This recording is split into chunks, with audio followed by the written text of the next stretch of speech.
Hi, I'm Karina Ewer. I'm from Big Bike Little Girl. Started the blog site primarily to assist women who are looking after bikes on their own or don't have, or just started riding.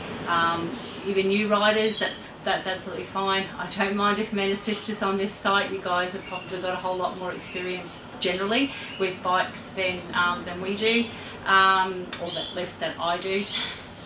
Anywho, I've been asked lots and lots of times by female friends that I have as to how they start their workshop, so what tools they need in their workshop just to start really basic maintenance on their bike. So this is what this is about today. So we'll go through what I think are the most basic things that you need so that you can do the primary maintenance to your bike to keep it going, and you can do that all on your own.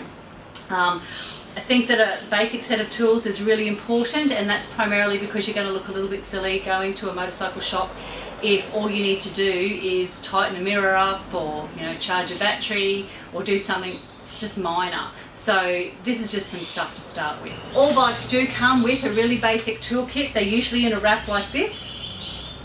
They've got some really basic stuff in them. This is one from a Hayabusa. It's got some spanners and some Allen keys, a few bits and pieces in there, some screwdrivers, things like that.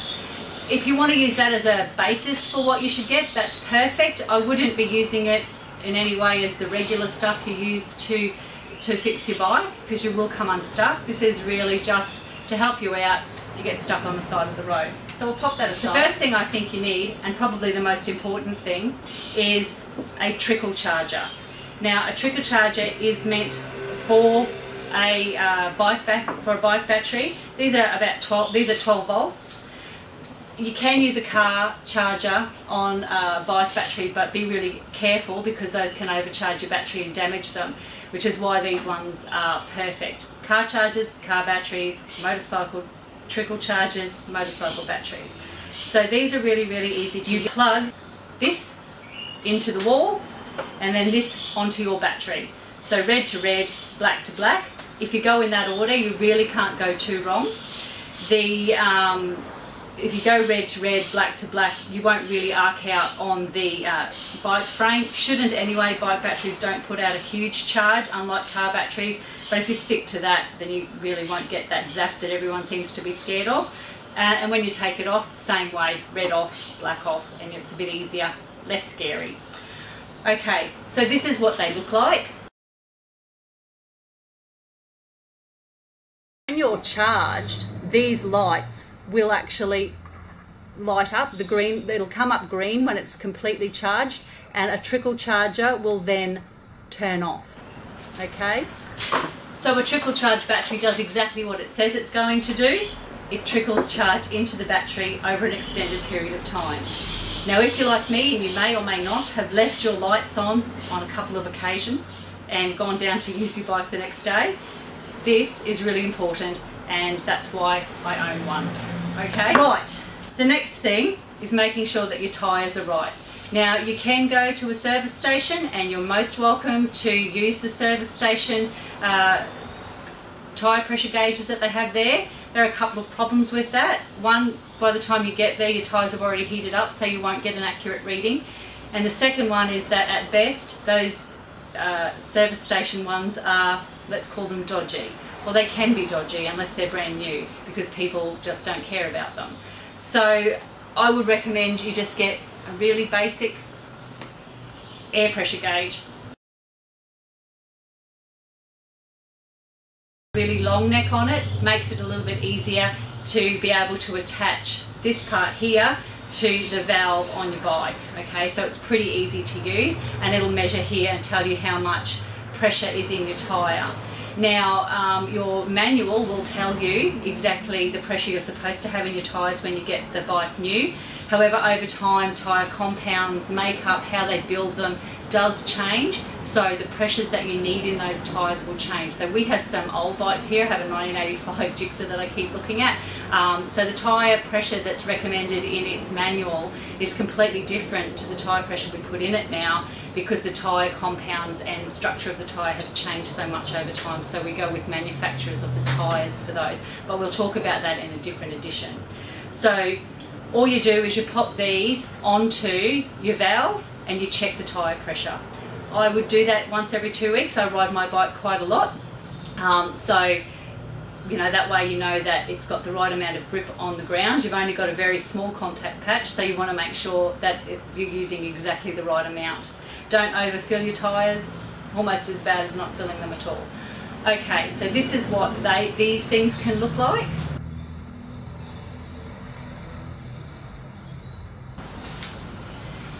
Now you can get automatic ones from automatic tyre pressure gauges, and they have a pump attached to them from places like Super Cheap or Autobarn or any of those sort of places, so auto spare parts places.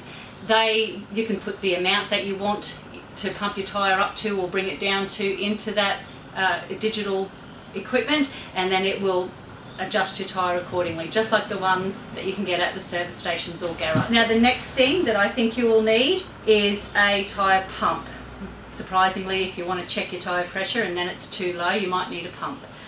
Or if it's too high, you might need to let some out, but you can do that with your gauge there. Okay, so we'll just untangle this thing.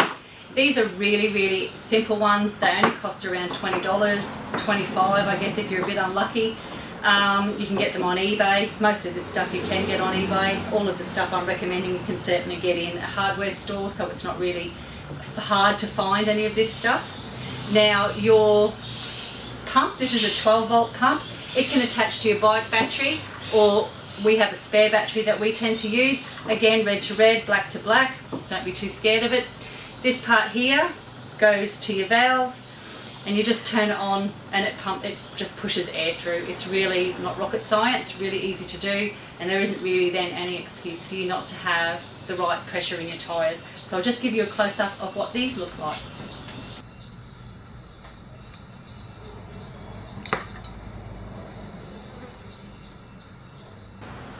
Okay, the next thing I think that you'll need is chain lube.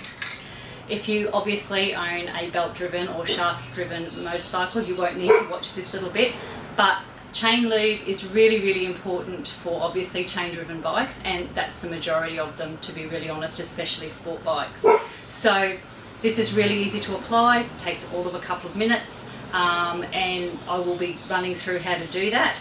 It's really cheap as well, so there isn't any excuse for not having it.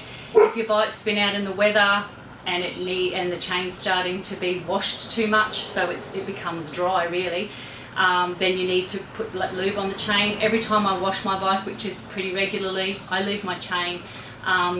Basically just do it regularly, and you won't have as many issues with the chain being dry or not having trouble changing gears, or a whole range of other things that can happen if you don't keep that chain lubed. And it is really simple, so there isn't any excuse for not having this stuff.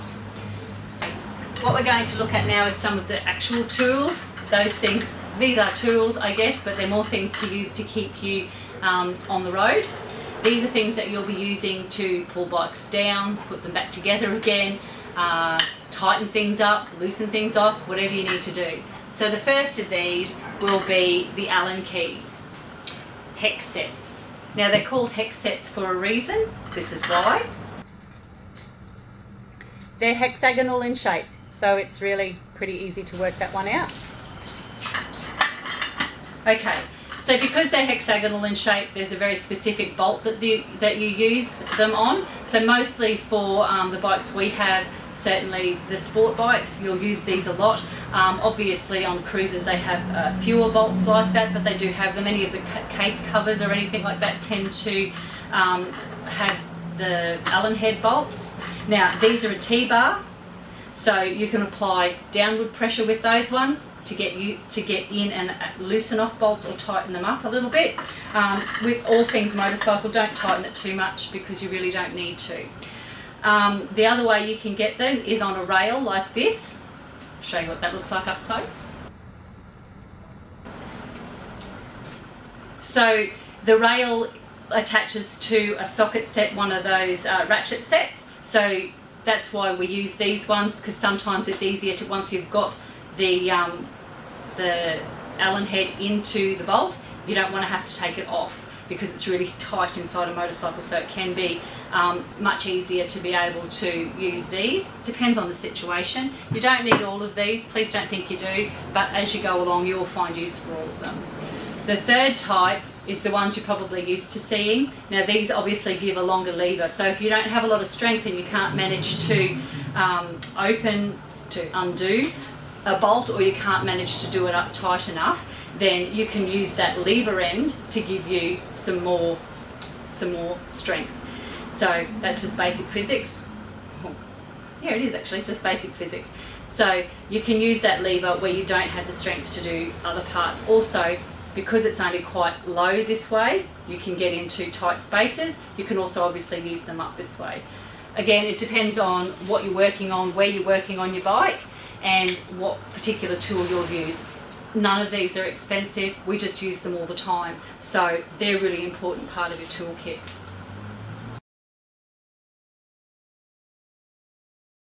The next thing we'll have a bit of a look at will be the socket set.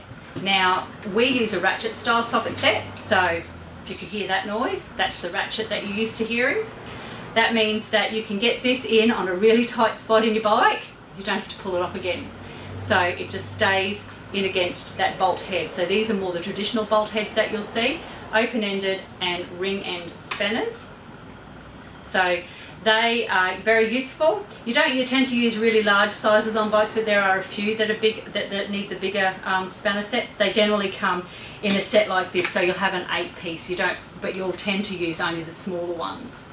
Okay, so just to demonstrate what those look like, how they work, I'm just going to go up a little bit closer to my other camera and I'll show you how they work.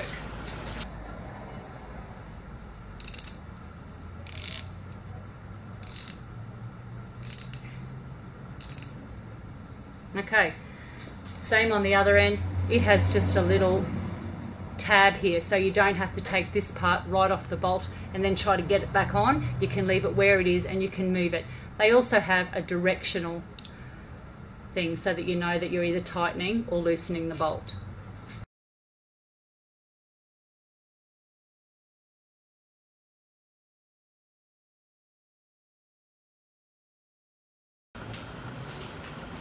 So that's spanners.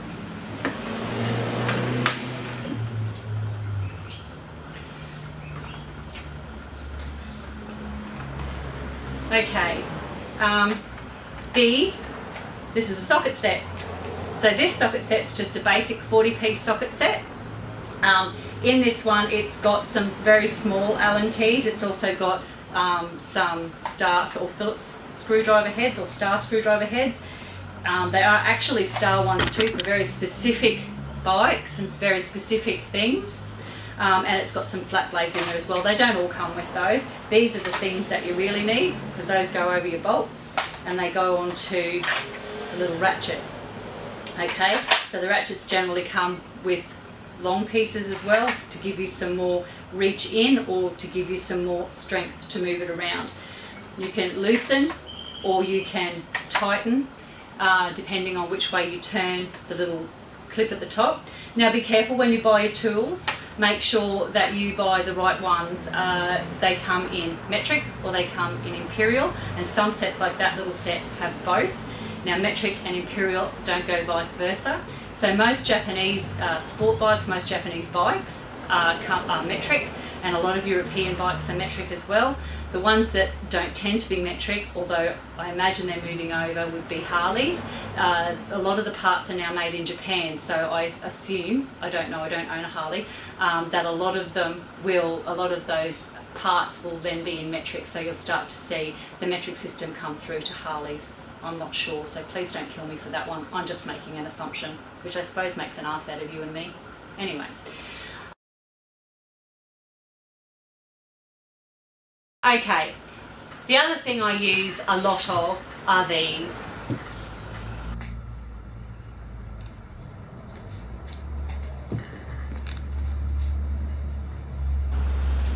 As you can tell by those, we tend to own a lot of Suzukis, but that's kind of cool. Okay, so these books are called the Haynes Service and Repair Manuals. Now when you get a bike, you will get an owner's manual, with that, and that'll give you some basic understandings of things like some service intervals and all of that sort of stuff. It'll give you some really basic understanding of maintenance. These, however, give you so much more. Basically, with one of these books, you can pull down a bike and you can put it back together again. Recently I had to change the master cylinder in the clutch for the Jigsaw 750, worked out how to do it in one of these books. Okay, pretty easy. You can also go onto YouTube, there's always people there that know what they're doing. The thing about these books is that they will also show you things like larger service intervals, so once you get up to when your top end needs to be redone, things like that. It also will help you with different weights of oil in different climates. That's not in your owner's manual, so these books are really valuable. This one we bought for $5 from a second-hand store, and these ones we get off eBay. They are really, really cheap, and they're really worth having. It just gives you a little bit more information and probably a little bit more confidence to work on your bike. They're written in plain English, so it's really not all that hard to do. If I can do it, I think anyone can.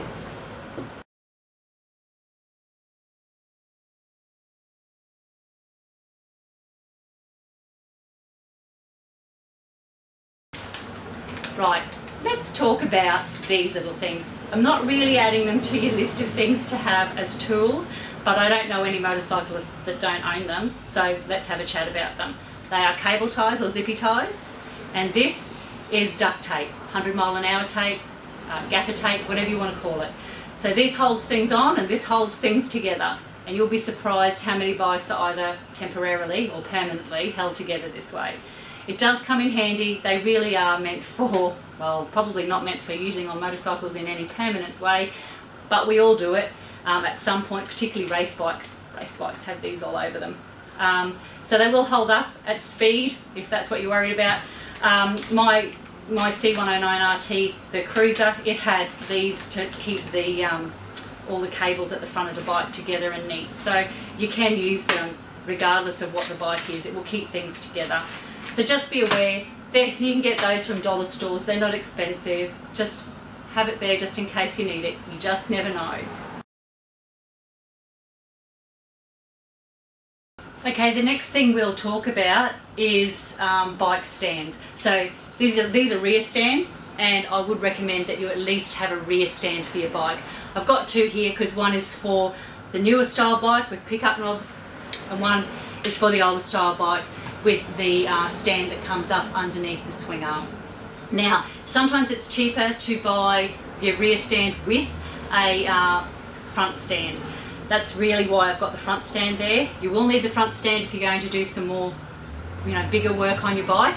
But for now, if you're just setting up, then just a rear stand would be really good. I'll just show you the difference between the two different stands. So as you can see, this is a really dodgy old one that we've used forever. This is where we have the pickup that goes underneath the swing arm. This is really for older style bikes, so older sport bikes I'm talking about now, and they don't have the pickup knobs. So this is what I mean when I say a point for a pickup knob. Now that's for a lot of modern bikes, modern sport bikes, and a lot of them will come with a pickup knob or a small pickup knob or a point for a pickup knob. Now you can just buy those and attach them to the bike, and it does make it a whole lot easier to do things like oil the chain, clean underneath the bike. Just makes working on them a whole lot easier because it makes them quite stable as well. The last one we're going to look at is a cruiser lift. Okay, we've had the biggest bikes we've had have been the M and the C109 RT, the M109R. The chassis sits across here, and then you raise up the chassis, the whole bike, and you just tie it to here, especially if you're going to pull off the front and rear wheels. It's hydraulic, so it helps that it's not that heavy to lift up. You can't lift a cruiser with one of the stands that you've seen before. They just don't have the points for you to do it on. So if you have a cruiser, you might need one of these, or we have a smaller cruiser lift. And okay, look, well that's it for today.